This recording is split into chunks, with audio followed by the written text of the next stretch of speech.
During the last decade, the 20 fastest growing export economies have reduced import tariff. Back home, the trend has been the opposite, with Pakistan increasing import tariffs by 11%, and that's before the imposition of regularity duties. Currently, Pakistan maintains the highest average weighted tariff amongst the 70 countries with more than $20 billion in annual export. Due to the inability of the tax machinery to collect direct taxes, the reliance on taxes collected in Pakistan at the import stage has become alarming. The tariffs collected at the import stage constitute around 48% of Pakistan's total tax revenues compared with the export-driven economies. Pakistan's weighted average mean tariff of 12.7% is the highest among the top 70 exporting countries in the world. In comparison, the weighted average tariff of top 70 exported nations is 2.7%. The global average is 2.6%. The South Asian average is 5.9%.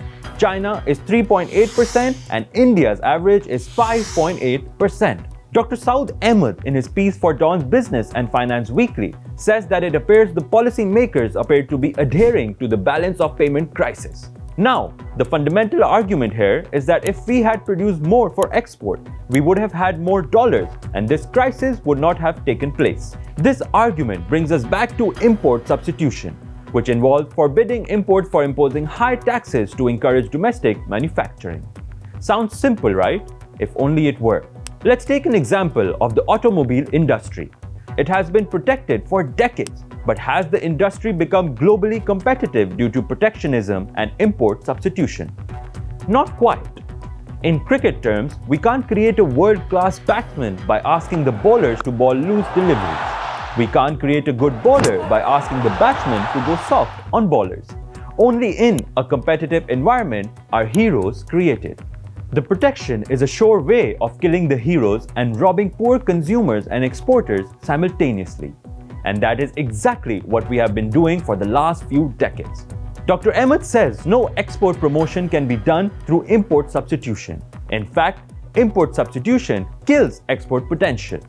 The import duties create incentives for producers of domestic varieties of inputs at home to increase prices as the duties deter competition from abroad. Thus, import duties on a good trend to increase prices at home regardless of whether the country imports that specific good or not. When the exporters have to pay more for input materials, it is impossible for even our best performing exports to be competitive in global markets. For the success of Pakistan's trade policy to boost export performance and domestic productivity, it is more crucial than ever to reduce import tariffs and demand simplification of the tariff structure. Thus, import duties on a good tend to increase prices at home, regardless of whether the country imports that specific good or not. When the exporters have to pay more for input materials, it is impossible for even our best performing exports to be competitive in global markets. For the success of Pakistan's trade policy to boost export performances and domestic productivity, it is more crucial than ever to reduce import tariffs and demand simplification of the tariff structure.